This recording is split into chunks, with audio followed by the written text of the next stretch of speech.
Bismillahirrahmanirrahim. Assalamualaikum warahmatullahi wabarakatuh.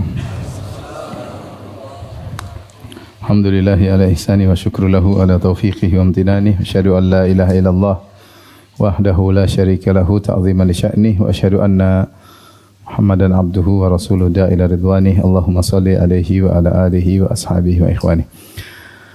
Hadirin hadirat yang dirahmati Allah Subhanahu wa taala, kita melanjutkan masih tentang dosa-dosa besar Kitab Al-Kabair karya Syekh Muhammad bin Abdul Wahhab rahimahullahu taala. Kita masuk pada bab berikutnya tentang al-adawah wal baghdha. Bab tentang dosa permusuhan dan kebencian. Al-adawah artinya permusuhan dan al-baghdha artinya adalah kebencian ya. Tentunya kita dalam Islam disuruh untuk saling bersatu. Wa kunu ibadallahi ikhwana, jadilah kalian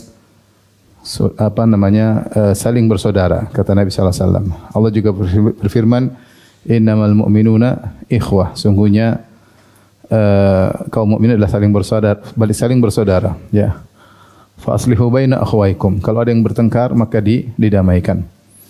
Demikian juga Allah berfirman, wala takunu kalladzina tafarraqu wakhtalafu, janganlah kalian seperti orang-orang ahlul kitab yang mereka tercerai-berai ya, mereka tercerai-berai.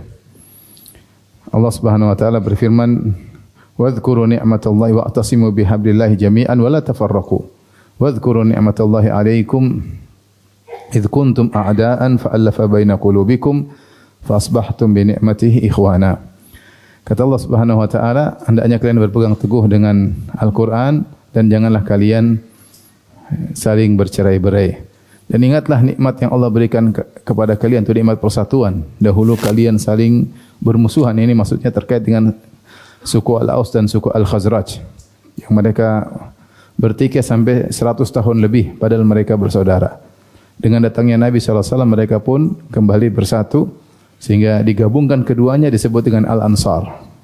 Tadinya Al-Aus Al-Khazraj jadi Al-Ansar. Maka Allah mengatakan, wadhkuru ni'matallahi 'alaikum idh kuntum a'da'an fa'alafa baina qulubikum fa asbahtum bi ni'mati ikhwana. Dan ingatlah nikmat yang Allah berikan kepada kalian. Dahulu kalian tercerai-berai, saling bermusuh-musuhan, ada adawah di antara kalian. Fa'alafa baina qulubikum, maka Allah pun satukan hati kalian, fa asbahtum bi ni'matihi ikhwana. Maka kalian jadilah saling bersaudara. Pembahasan ini penting ya, karena sebagian orang terkadang memusuhi sesama muslim berlebihan sampai saudaranya sesama muslim itu disikapi seperti orang kafir, bahkan lebih kencang daripada orang kafir. Kalau sudah ada al-baghdha, kebencian, dan al-adawah, permusuhan, maka semua akan dihalalkan, semua akan dihalalkan. Ghibah akan dihalalkan, menjatuhkan dirinya akan dihalalkan. Kalau dia sudah celaka maka bergembira. Ini bukan sifat seorang mukmin kepada mukmin yang lain. Rasulullah SAW mengatakan, mathalul mu'minina fi tawaddihim wa ta'atufihim wa tarahumihim kamathil jasadil wahid. Perumpamaan kaum mukminin satu dengan yang lainnya dalam kasih sayang mereka, dalam saling tolong-menolong di antara mereka ya. Ya, dalam saling mencintai di antara mereka, kamathil jasadil wahid, seperti perumpamaan satu jasad. Idza staka minhu udhun tada'a sairul jasadi bil humma was sahar. Kalau ada salah satu anggota tubuh yang sakit, maka yang lain akan tidak bisa tidur, begadang, akhirnya demam. Sekarang kondisinya menyedihkan, kita melihat sebagian kaum muslimin saling gontok-gontokan, saling jatuh-menjatuhkan, saling bahagia kalau bisa mengungkap aib-aib saudaranya. Ya, semakin diungkap aib saudaranya, semakin bahagia, semakin gembira. Seakan-akan saudara tersebut orang kafir, bahkan lebih parah daripada orang kafir. Dia bisa berlemah lembut sama orang kafir, tapi sama saudaranya, bahkan sama muslim, lebih parah. Maka wajar jika Syekh Muhammad bin Abdul Wahhab memasukkan al-adawah dan al-baghdha, permusuhan, kebencian, termasuk dosa besar. Taib, Syekh Muhammad rahimahullah membawakan dalil ya karena namanya permusuhan dan kebencian itu ya adalah kepada non muslim ya. Maka saya akan jelaskan sedikit tentang al-aqidah al-wala wal bara. Perhatikan di layar ya. Al-adawah wal baghdha, permusuhan dan kebencian. Jika kepada orang kafir ya, maka benci karena agamanya, karena orang kafir itu memusuhi Allah dan Rasulnya. Dia tidak beriman kepada Nabi, dia tidak membenarkan Nabi, dia mendustakan Nabi Muhammad sallallahu alaihi wasallam, maka membenci, memusuhi orang kafir adalah disyariatkan. Bahkan ini adalah salah satu dari tanda keimanan. Kata Nabi sallallahu alaihi wasallam, "Awthaqu ural iman al-hubbu fillah wal bughdhu fillah." Awthaq itu sekuat-kuat tali keimanan. Tali keimanan yang paling kuat adalah al-hubbu fillah, cinta karena Allah, wal bughdhu fillah, benci karena Allah ya. Maka kita disyariatkan untuk membenci orang kafir karena dia memusuhi Allah dan Rasulnya. Ibnu Qayyim berkata dalam nuniyahnya, "Atuhibbu a'da al-habibi wa tadda'i hubban lahu ma dzaka fi imkani." Apakah engkau ya mencintai musuh-musuh Nabi sallallahu alaihi wasallam, lantas engkau mengaku-ngaku cinta kepada Rasulullah? Itu adalah hal yang tidak mungkin. Wa kadza tuwali jahidan a'da'ahu ainal mahabbatu ya akha syaitani. Demikian juga kau bersungguh-sungguh untuk berloyalitas kepada musuh-musuh Nabi sallallahu alaihi wasallam, maka mana bukti cintamu kepada Nabi sallallahu alaihi wasallam? Ibnu Qayyim mengatakan, kalau kau mengaku cinta kepada Allah, cinta kepada Rasulullah, maka konsekuensinya kau harus membenci apa yang dibenci oleh Allah dan Rasulnya. Kau harus membenci musuh-musuh Allah dan Rasulnya. Bagaimana kita bilang cinta sama Nabi, tapi kita mencintai musuh-musuh Nabi? Dua hal yang tidak mungkin digabungkan, kata Ibnu Qayyim rahimahullahu ta'ala. Oleh karenanya, di antara tali keimanan yang paling kuat adalah mencintai karena Allah dan membenci karena Allah. Kemudian juga dalam hadis, man ahabba fillah, siapa yang mencintai karena Allah, wa abghadha fillah, benci karena Allah, wa wala fillah, dia berloyal karena Allah, wa ada fillah, musuhi karena Allah, fa innama tunalu wilayatullahi bidzalik, maka perwalian atau kecintaan Allah diraih dengan hal tersebut. Kalau ingin jadi wali Allah harus seperti itu. Mencintai karena Allah, membenci karena Allah, ya, berloyal karena Allah, berlepas diri karena Allah, ya. Dalam hadis juga, man a'ta lillah wa mana alillah, ya, faqad istakmal iman. Siapa yang memberi karena Allah, menahan karena Allah, maka dia telah sempurna imannya. Jadi kalau kepada orang kafir, permusuhan, kebencian disyariatkan, ya, sebagaimana datang dalam Al-Quran. Nanti akan kita singgung, itu firman Allah dalam surat Al-Mumtahanah ayat 4 tentang Nabi Ibrahim, ya. Saya bacakan aja dulu. Allah berfirman, "Qad kanat lakum uswatun hasanatun fi Ibrahim wal ladzina ma'ah." Ya, dalam surat Al-Mumtahanah ayat 4. Quran surat Al-Mumtahanah tentang Nabi Ibrahim alaihissalam. Sungguh telah ada uswah hasanah, suri teladan yang baik untuk kalian. Pada siapa? Pada diri Ibrahim alaihissalam, walladzina ma'ahu, dan orang-orang bersamanya, yaitu kaum mukminin. Idz qalu liqaumihim, tatkala mereka, yaitu Ibrahim dan orang-orang beriman, berkata kepada kaum mereka, inna bura'u minkum, sungguh kami benar-benar berlepas diri dari kalian. Wa mimma ta'buduna min dunillah, dan juga dari apa yang kalian sembah selain Allah. Jadi dari kalian dan juga sembahan kalian. Perhatikan, dari kalian yaitu orang-orangnya, faham?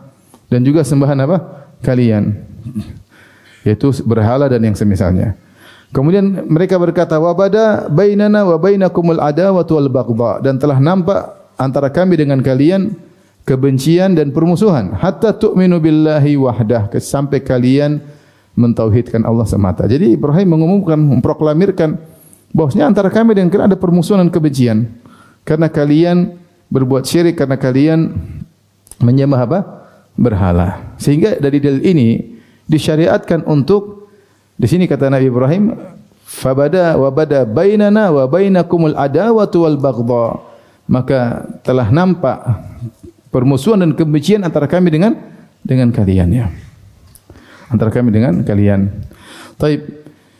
Jadi kalau kepada orang kafir maka disyariatkan kita membenci, kita bermusuhan. Ini secara umum, tentu ada pengecualian-pengecualian nanti akan kita sebutkan. Ada pengecualian-pengecualian nanti akan kita sebutkan. Ya. Baik, Ini contohnya tadi siapa? Nabi Ibrahim. Ibrahim alaihissalam.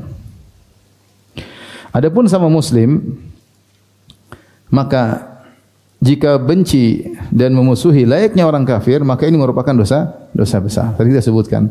Karena melazimkan banyak hal. Pertama, memutuskan tali ukhuwah.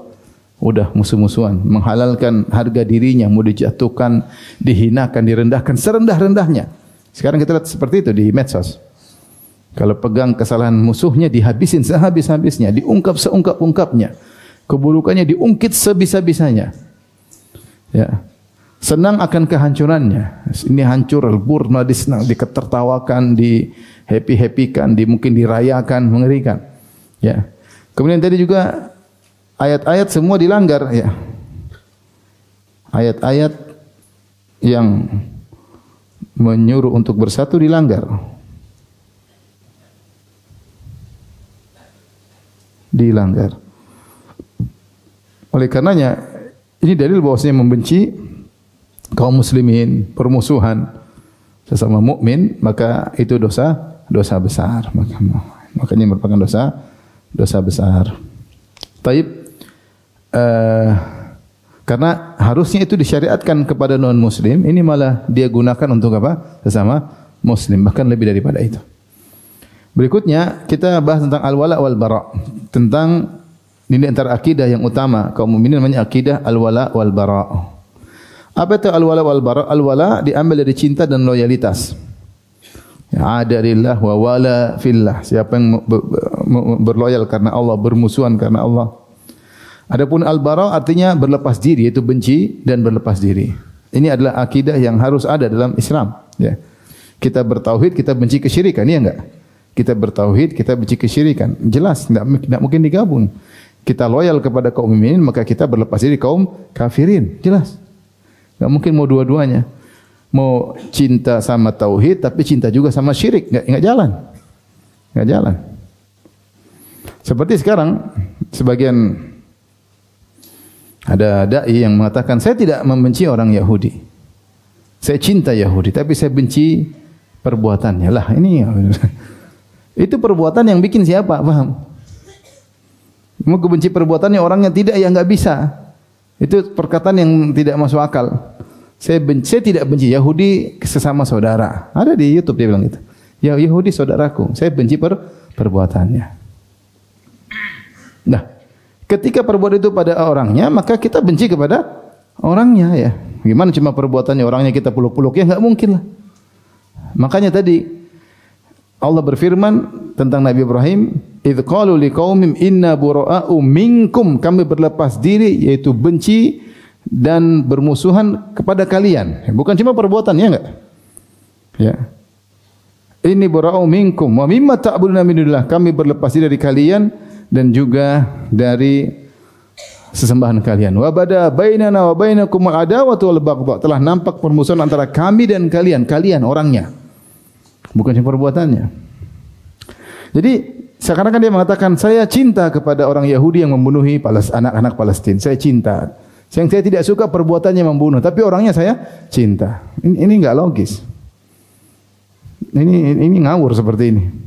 Orang kalau nonton, kayaknya bagus nih. Gimana? Enggak bisa dipraktikkan gimana? Tapi kalau ada orang bunuh ibumu, saya tidak benci sama kamu. Saya cuma benci perbuatanmu. Terus gimana?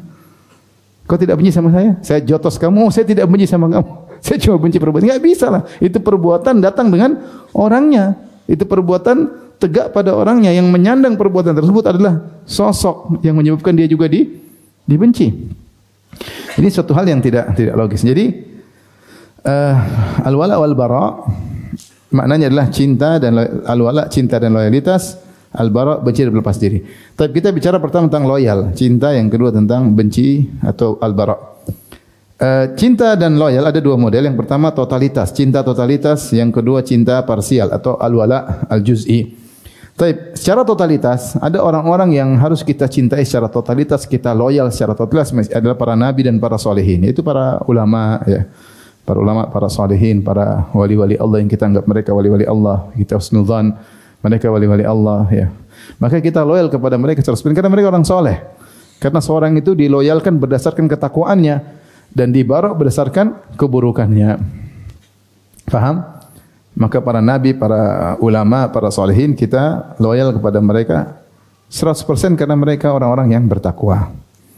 Tapi yang kedua, kita wala secara parsial. Kepada siapa? Yaitu kepada kaum muslimin pelaku maksiat. Maka kita loyal dan cinta pada keislaman dan kebaikannya, dan kita benci pada sisi maksiat dan penyimpangannya. Artinya kita enggak boleh benci kepada kaum muslimin secara totalitas, itu enggak boleh. Karena dia ada kebaikannya. Ada kebaikannya enggak? Ada. Dia bersyahadah la ilaha illallah Muhammadur Rasulullah. Bagaimanapun dia seorang saudara kita. Meskipun dia pelaku maksiat, meskipun dia pelaku bid'ah, tidak boleh kita benci dia secara total. Kebencian terhadap seorang muslim secara total itu adalah dosa, enggak boleh. Tidak boleh kita, bagaimanapun dia juga seorang apa? Muslim. Oleh karenanya, ketika ada seorang membenci ahlul bid'ah secara totalitas, benci seperti orang kafir, maka dia telah terkena syubhat khawarij. Ibn Taimiyah menyebutkan, seperti ini khawarij yang menyatakan siapa muslim manapun terjerumus dalam dosa besar kafir. Tidak ada namanya cinta sebagian, benci sebagian, enggak mungkin kata orang khawarij. Ini syubhatnya orang khawarij. Kita bisa mengumpulkan cinta dan benci pada seorang. Ya anak kita aja, anak kita kalau pas nakal, kita benci enggak? Benci, tapi bukannya kita benci total, paham? Kita benci sebagian kelakuannya dan kita suka sebagian apa? Kelakuannya. Sehingga di situ ada terkumpul cinta dan benci pada seseorang. Istri juga begitu, ya enggak? Istri juga begitu enggak? Atau cinta totalitas? Apa kata Nabi sallallahu alaihi wasallam? La yafruqu mu'minun mu'minah. Jangan seorang lelaki benci kepada istrinya. In kariha minha khuluqan radiya minhal akhar. Kalau ada perangai yang dia tidak suka, pasti ada perangai yang juga yang dia suka. Itu jangan benci secara total, pasti ada perangai yang apa? Yang baik. Ya, intinya kepada pelaku maksiat, pelaku bid'ah, kita boleh benci dengan dia, apalagi kalau dia menyeru kepada kebid'ahnya, kita benci tapi enggak boleh totalitas. Bagaimanapun dia masih muslim. Ini namanya loyal secara parsial, berdasarkan semakin tinggi keimanannya, semakin banyak kebaikannya, kita semakin loyalnya semakin tinggi. Berbanding lurus dengan kebaikan dan ketakwaannya. Dia punya kesalahan sedikit, kita semakin sedikit kebencian kepada dia. Baik, benci dan berlepas diri al-bara. Al-bara ini bisa secara totalitas, secara terus maksudnya kepada orang kafir. Tadi karena mereka musuh-musuh Allah, mereka tidak membenarkan Nabi, mereka mendustakan Rasulullah sallallahu alaihi wasallam. Rasul bilang saya seorang musuh, kalau mereka bukan. Ya. Mereka tidak membenarkan Al-Qur'an, firman Allah mereka dustakan. Ini musuh-musuh Allah. Tapi ini kita benci secara totalitas. Tapi secara parsial sama itu kepada kaum muslimin pelaku maksiat. Kita benci dari sisi maksiat yang dia lakukan. Ya, dari maksiat yang dilakukan tersebut buat kita benci, ada kebencian kepada dia. Tapi di balik itu juga ada kecintaan. Dan karena dia seorang mukmin, dia seorang muslim. Ya, seperti itulah. Ya. Dan cinta dan benci bisa tergabung pada seseorang. Ya. Pada anak kita, pada istri kita, pada suami kita. Demikian juga pada pelaku maksiat. Maka kita mencintainya karena Allah sesuai dengan kadar ketakwaannya, dan kita membencinya karena Allah sesuai dengan kadar kemaksiatannya, pembangkangannya kepada Allah Subhanahu wa taala. Namun bukan berarti kita benci kepada orang kafir secara totalitas kemudian kita zalim kepadanya, tidak boleh ya. Tidak boleh zalim kepada orang kafir. Oleh karenanya kalau saya boleh katakan di sini ada misalnya ini sudah paham ya? Ini paham? Baik.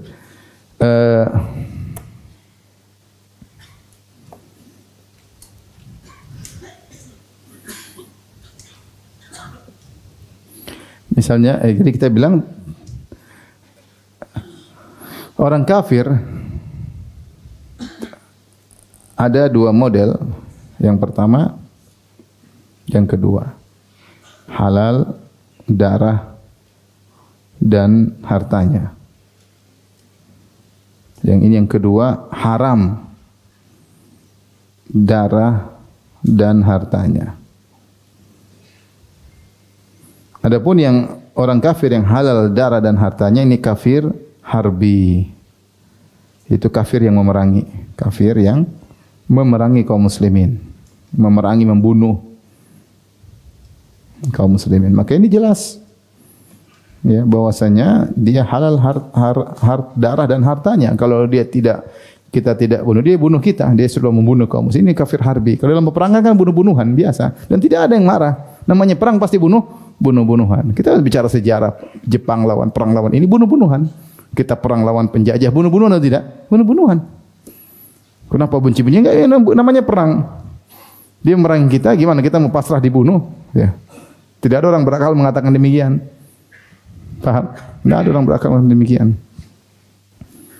Ya, kalau ya, orang kafir harbi jelas halal darah dan hartanya. Adapun yang haram darah dan hartanya ada 3. Pertama namanya kafir zimmi. Kafir zimmi. Dan yang kedua namanya kafirun mu'ahad. Itu kafir mu'ahad. Kemudian yang ketiga kafirun musta'man.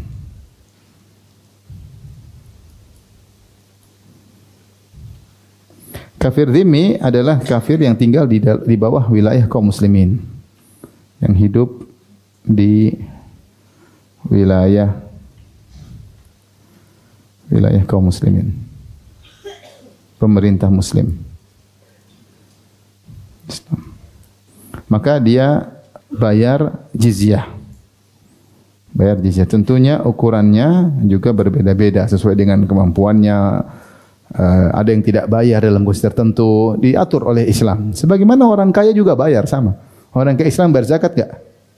Bayar zakat, bahkan sebagian zakat lebih besar daripada jizyah.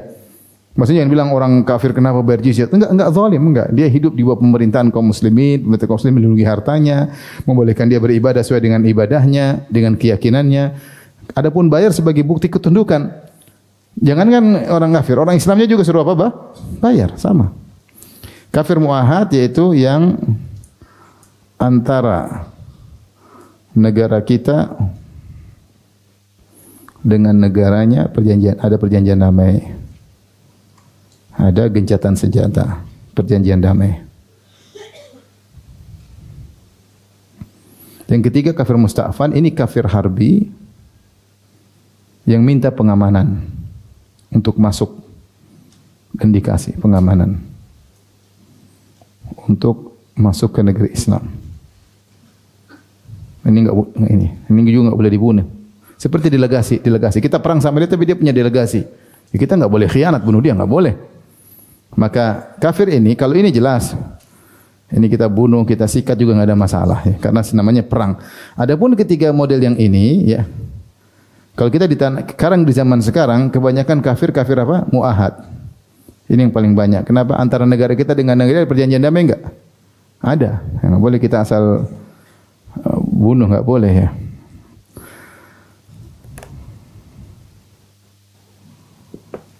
Taib.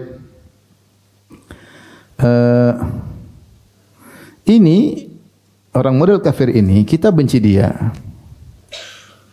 Benci dia karena akidahnya. Dia karena akidahnya. Karena mereka juga musuh-musuh Allah. Musuh Allah bukan? Musuh Allah. Tidak beriman kepada Al-Quran, mendustakan Al-Quran, mendustakan Nabi Muhammad sallallahu alaihi wasallam. Namun kita tidak boleh zalim. Karena banyak ayat-ayat yang lain yang membolehkan dari sisi yang lain. Contoh misalnya Rasulullah mengatakan ya dalam hadisnya man dzalama mu'ahadan aw intaqasahu ya akhadha malahu bighairi tibi nafsihin aw kallafu fawqa taqatihi fa ana hajijuhu yaumal qiyamah. Siapa yang menzalimi kafir mu'ahad atau kafir zimmi atau mengambil hartanya tanpa dia ridhai atau menzaliminya atau muslimnya bos dia pekerja dibebani dengan pekerjaan di luar kemampuannya, maka aku akan membelanya pada hari kiamat kelak. Menunjukkan tidak boleh zalim kepada kafir meskipun kafir. Rasulullah mengatakan man qatala mu'ahadan lam yarah raihatal jannah. Siapa yang bunuh kafir mu'ahad yang ada perjanjian antara kita dengan dia tidak akan mencium bau surga. Yang tidak boleh. Ada delegasi sudah diamankan oleh penguasa kita kemudian kita namanya berkhianat, tidak boleh. Oleh karenanya meskipun mereka kafir kita benci secara akidah tapi ada hal-hal yang dilarang, misalnya berbuat zalim. Kita tidak boleh zalim. Kemudian di antaranya ya tidak boleh zalim. Kemudian misalnya berbuat adil kepada mereka.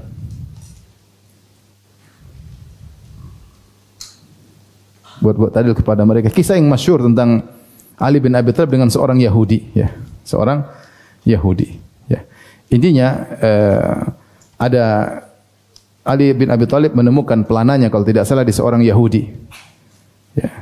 Kemudian Ali mengatakan itu adalah pelanaku. Yahudi bilang ini bukan, ini punyaku. Padahal ketika itu Ali adalah Amirul Mukminin. Amirul Mukminin itu aslinya penguasa khalifah. Maka akhirnya mereka bersidang di hadapan kalau tidak seorang ulama namanya Syuraih kalau enggak salah. Mereka bersidang di hadapan seorang qadhi. Kata qadhi tersebut berkata, "Ini punya siapa?" Kata Ali, "Punya saya." Kata Yahudi, "Ini punya saya."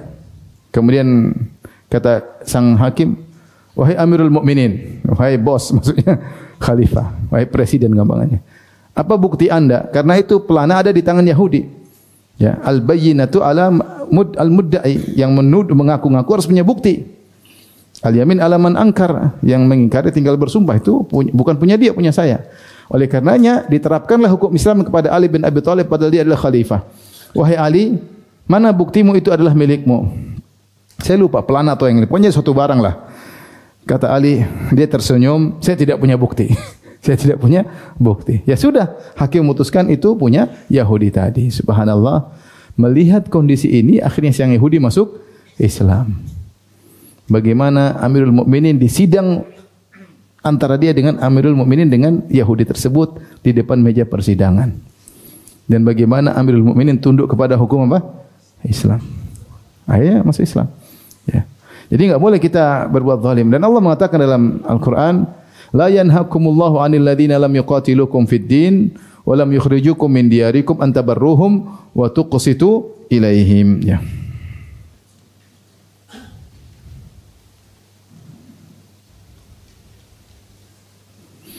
Al-Mumtahanah ayat 8 ya. Quran Al-Mumtahanah ayat 8. Kata Allah, Allah tidak melarang kalian untuk berbuat baik dan berbuat adil kepada orang-orang kafir yang tidak memerangi kalian dan tidak memusuhi, tidak mengusir kalian dari kalian. Innallaha yuhibbul muqsitin. Sungguhnya Allah mencintai orang-orang yang berbuat adil. Kemudian boleh bermuamalah. Boleh bermuamalah. Jual beli, bermuamalah. Seperti Nabi SAW tinggal di Madinah bermuamalah dengan orang apa? Yahudi, biasa. Mana masalah? Ya, benci secara akidah tapi bermuamalah, dia baik, kita baikin. Bahkan kita boleh berbuat baik kepada dia dalam rangka mengambil apa? Hatinya. Bukankah Nabi memberikan kepada sebagian orang kafir hadiah-hadiah ya, supaya dia masuk Islam dan akhirnya masuk apa? Islam. Maka sebenarnya mengatakan di antara orang yang berhak menerima zakat adalah al-mu'allafah qulubuhum. Maksudnya orang yang diharapkan masuk Islam, belum masuk Islam. Diharapkan masuk Islam, kita ambil hatinya, kita kasih enggak apa-apa supaya dia masuk Islam. Itu di awal-awal Nabi terapkan hal tersebut. Nabi kasih orang kafir masuk Islam. Bahkan boleh kita ya boleh mencintai secara tabiat. Cinta tabiat ya. Bukan cinta karena akidah, cinta tabiat. Ini banyak seperti cinta kepada orang tua, kepada kerabat, misalnya kepada kerabat, cinta kepada adik, meskipun kafir, tapi adik saya sayang. Seperti cinta Nabi kepada Abu Talib, ya enggak? Rasulullah mencintai Abu Talib, padahal dia kafir. Kenapa? Karena itu paman dia, dan dia juga berjasa kepada Nabi. Kata Allah Subhanahu Wa Taala, innaka la tahdi man ahbabta. Engkau tidak bisa beri petunjuk kepada orang yang kau cintai. Maksudnya siapa? Abu Talib ya. Kepada istri misalnya.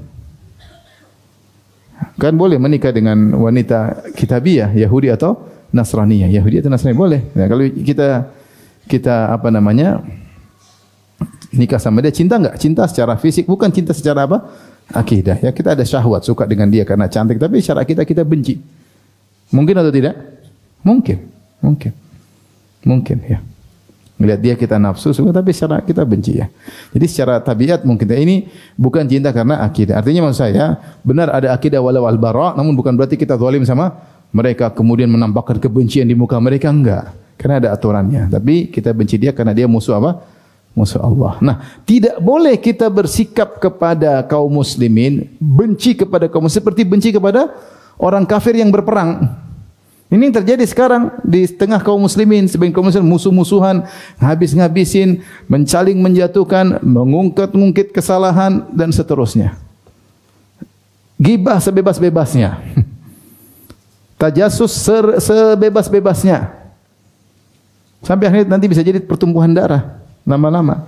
Kalau seperti ini kebencian yang mendalam akhirnya ini dosa besar. Karena dengan kebencian yang luar biasa seperti itu, maka banyak yang dilanggar, makanya wajar jika merupakan dosa besar. Taib. Kemudian ayat yang kedua yang dibawakan oleh atau ayat yang disebutkan oleh Syekh Abdul Wahab rahimahullah taala dalam surat An-Nisa ayat 33. Wa qauluhu ta'ala fa in tanaza'tum fi syai'in faruddu ila Allahi war Rasul. Jika kalian berselisih tentang sesuatu, maka kembalikanlah kepada Allah dan Rasul-Nya. Yaitu Syekh ingin menyampaikan, coba lanjut sini. Dalam surat apa? An-Nisa ayat berapa? 59, mohon maaf. Ya. Fa in tanaza'tum fi syai'in farudduhu ila Allahi war Rasul in kuntum tu'minuna billahi wal yawmil akhir. Kata Allah, jika kalian berselisih pada sesuatu, jika kalian berselisih tentang sesuatu, khilaf,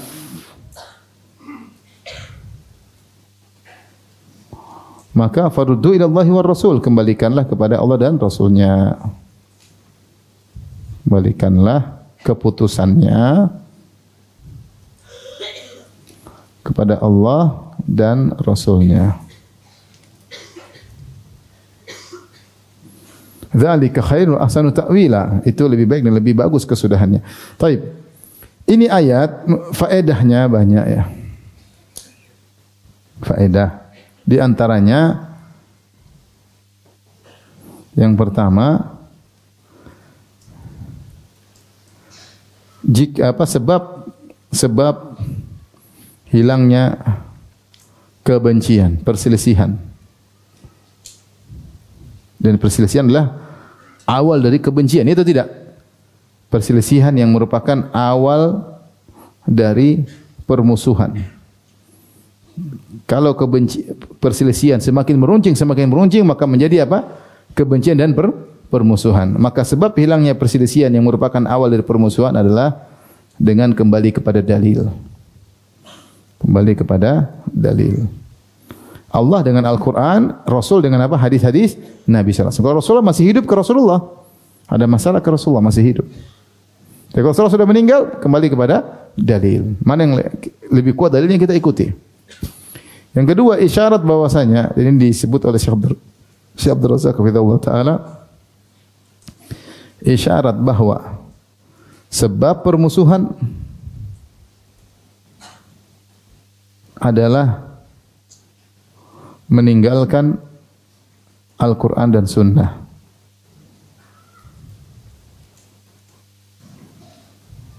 Dan hadis. Ini yang terjadi. Meninggalkan Al-Quran dan hadis Nabi sallallahu alaihi wasallam ya.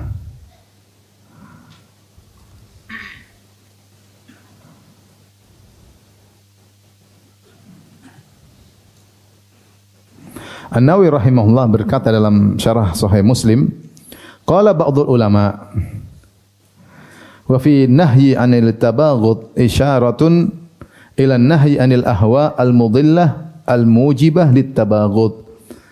Kata para ulama, larangan terhadap saling membenci itu sabda Nabi, la tabaghadu wa la tabaghadu, janganlah kalian saling membenci, jangan baghdha. Isyarat tentang larangan tentang hawa nafsu yang menyesatkan, yang menyebabkan, yang mengkonsekuensikan permusuhan. Itu larangan untuk mengikuti hawa nafsu yang menimbulkan atau mengkonsekuensikan permusuhan. Dan benar, kalau orang tidak ikut Al-Quran Sunnah, sini punya bid'ah ini, ikut ini, akhirnya musuhan enggak? Musuhan. Dia ibadah joget-joget, dia bilang jangan ibadah sambil joget. Ini juga, kan akhirnya ribut. Seandainya sepakat Al-Quran dan Sunnah tidak jadi ribut. Tapi karena ikut hawa nafsu jadi apa? Jadi ribut.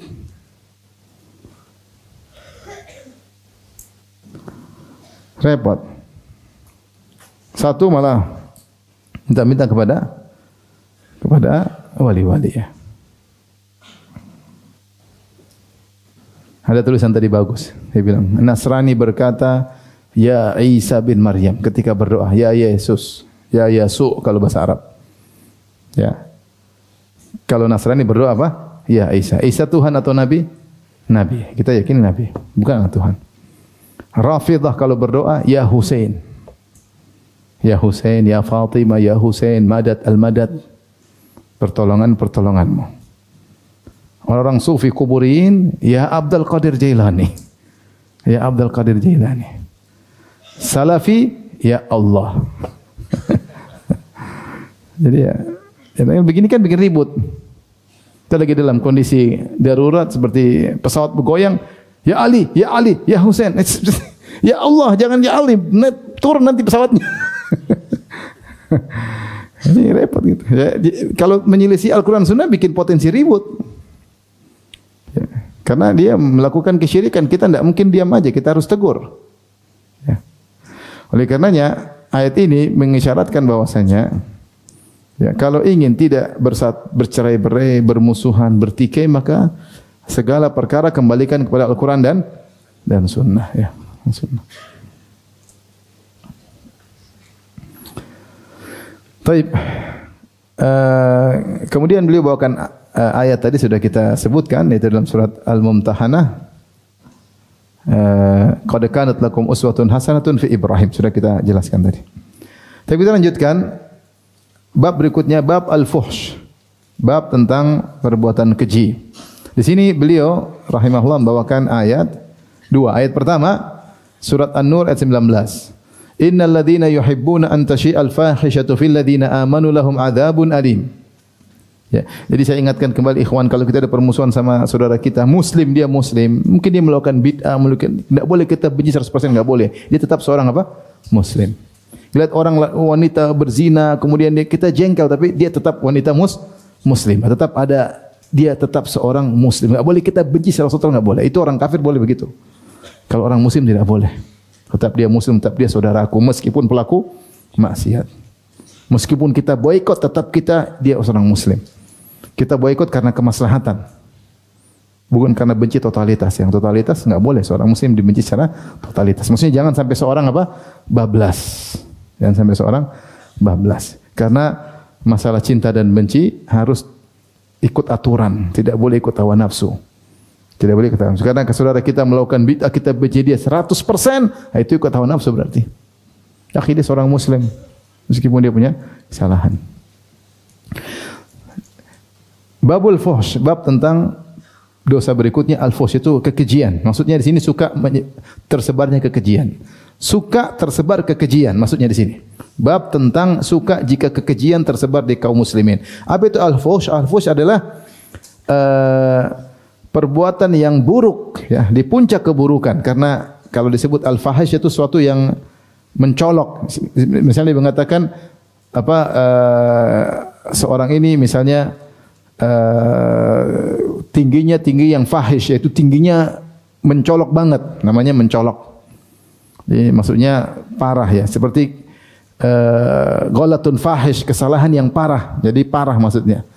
Nah, di sini maksudnya fuhsh tidak semua dosa, tapi dosa-dosa yang secara syariat buruk dan secara fitrah juga sangat buruk seperti zina. Makanya Allah menamakan zina dengan fahisha. Innahu la taqrabu zina innahu kana fahishatan wa sa'a sabila. Jangan kalian dekati zina karena zina adalah perbuatan keji. Di antara perbuatan keji misalnya adalah homoseksual ya. Atatuna al-fahishata. Ya. Wa Nuhan wa Lutan id qala liqaumi atatuna al-fahishata. ketika Lut berkata kepada kaumnya, apa kalian melakukan perbuatan keji, maksudnya homoseksual? Karena enggak secara logika gimana laki-laki mendatangi apa? Laki-laki. Innakum ma sabaqukum biha min ahadin minal alamin. Kalian melakukan perbuatan keji yang sebelumnya tidak seorang pun pernah melakukannya. Innakum lata'tunar rijala syahwatan min nisa. Kalian mendatangi laki-laki dengan melampiaskan syahwat kalian, sementara perempuan kalian tinggalkan. Jadi maksudnya adalah perbuatan-perbuatan keji, suka ada perbuatan keji dan itu dosa-dosa yang buruk, sangat buruk. Nah, Allah turunkan ayat ini dalam surat An-Nur, innal ladzina yuhibbuna an tashi'al fahisyah, sungguhnya orang-orang yang suka kekejian tersebar di kaum muslimin, fil ladzina amanu lahum adzabun alim, bagi mereka azab yang pedih. Ini ancaman. Suka untuk kekejian tersebar. Jadi dosa berikutnya dosa suka kekejian tersebar. Ayat ini cerita tentang orang-orang munafikin yang menuduh Aisyah berzina dengan Sofwan bin Mu'attal As-Sulami, sehingga mereka bikin isu supaya tersebar, ya, isya'ah kalau bahasa Arab. Itu isu bahwasanya Aisyah berzina dengan Sofwan, dan mereka senang ada isu begitu. Isu kaum muslimin rusak, bermaksiat, tukang ini, tukang anu ini. Orang ini suka kekejian tersebar di antara kaum muslimin, berarti dia benci, dia suka kerusakan pada kaum muslimin, berarti dia telah terjerumus dalam dosa besar. Oleh karena bagaimana sikap kita ketika tersebar isu begini-begini? Ada dua sikap.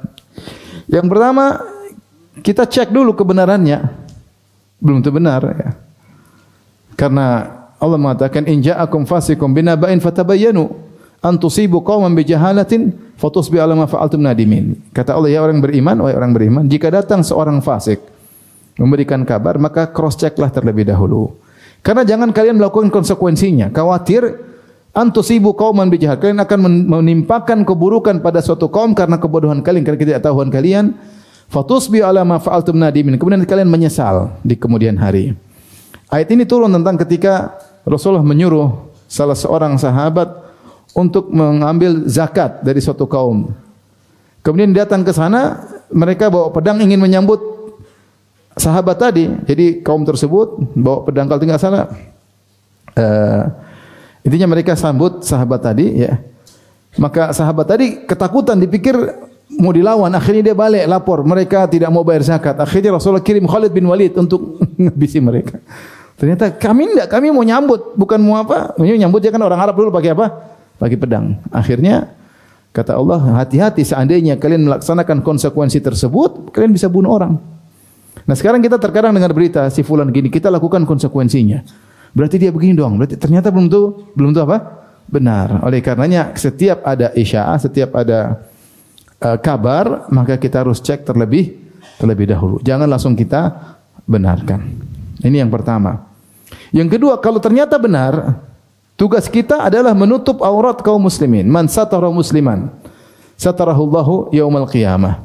Siapa yang menutup aib seorang mukmin, Allah akan menutup aibnya di dunia dan di akhirat. Maka kita tutup aibnya. Ya. Kenapa orang-orang munafikin senang kalau kerusakan tersebar di kaum muslimin sehingga mereka bebas melakukannya? Makanya di antara fikih, tidak semua berita keburukan kita sebarin. Orang jadi melihat itu biasa, ini di antara fikih. Namun sekarang tidak bisa dikontrol. Coba ada fikih, ada berita, situ berzina. Semua orang berzina, dia pun berzina biasa. Semua orang juga apa? Berzina. Tidak ada sesuatu yang aneh. Satu koruptor. Satu korupsi biasa-biasa aja. Semua juga korupsi. Bahkan ada dulu koruptor yang ditangkap, ketika mau ditangkap dia masih begini-begini. Ya Allah, ini malunya sudah enggak ada. Itu jadi maksudnya tidak semua. Kemudian misalnya kita sebarkan, ini bunuh sana, ini bunuh sini, ini buat pembunuhan di mana-mana. Orang akhirnya terpancing untuk bunuh itu mudah. Jadi tidak sesuatu yang besar lagi, sesuatu yang sudah. Itu sekarang repot di zaman sekarang. Maka tidak semua keburukan kaum muslimin kita sebarkan sehingga terjadi kesan seakan-akan kaum muslimin apa? Rusak. Tidak semua. Kalau ada misalnya ada zina di sekolah SMA sini, kita sebarin semua seakan-akan sekolah semua kaum muslimin tukang zina. Padahal enggak, itu cuma kasus beberapa orang. Alhamdulillah masih banyak kaum muslimin, kaum muslimat yang apa? Terjaga, masih berada di atas adab-adab orang Indonesia yang pemalu dan yang lainnya.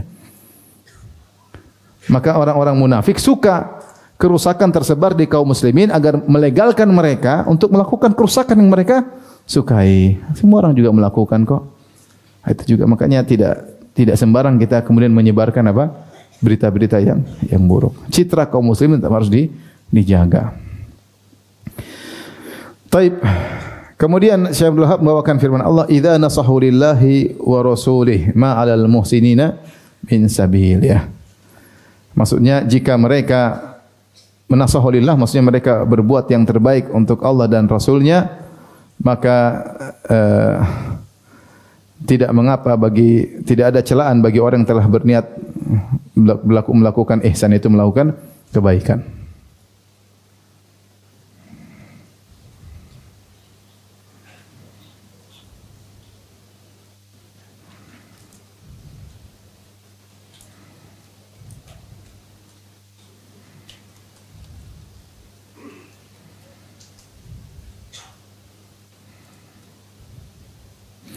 Adapun orang beriman, maka sebaliknya mereka nasahu, yaitu mereka melakukan yang terbaik. Nasahu maksudnya melakukan apa yang terbaik. Nasahu lillah maksudnya melakukan yang terbaik di hadapan Allah dan melakukan yang terbaik di hadapan Rasulullah sallallahu alaihi wasallam. Idza nasahu lillahi wa rasulih.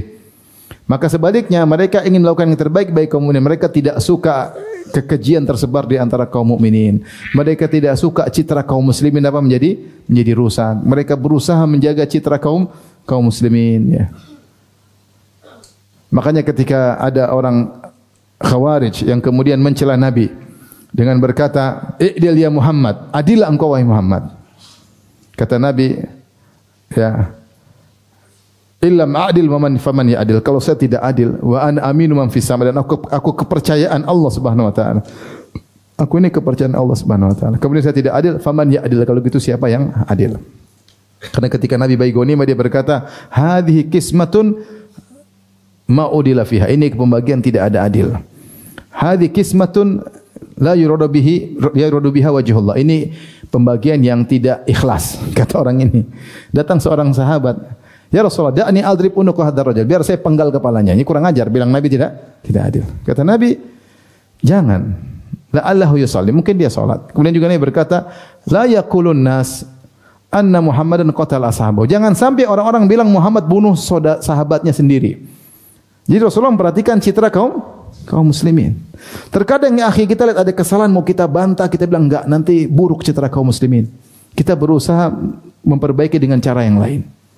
Kalau enggak nanti kesannya apa? Ribut melulu. Seorang bukan asal ngomong, asal lihat juga situasi dan kondisi. Maka kalau orang munafik suka keburukan tersebar, kalau kaum mukminin justru sebaliknya ingin kebaikan tersebar di antara kaum muslimin. Kalau ada keburukan ditutup. Baik, demikian saja. Insyaallah kita lanjutkan pembahasan pada pertemuan pekan depan insyaallah taala. Baik, demikian saja. Wabillahi taufiq wal hidayah. Assalamualaikum warahmatullahi wabarakatuh.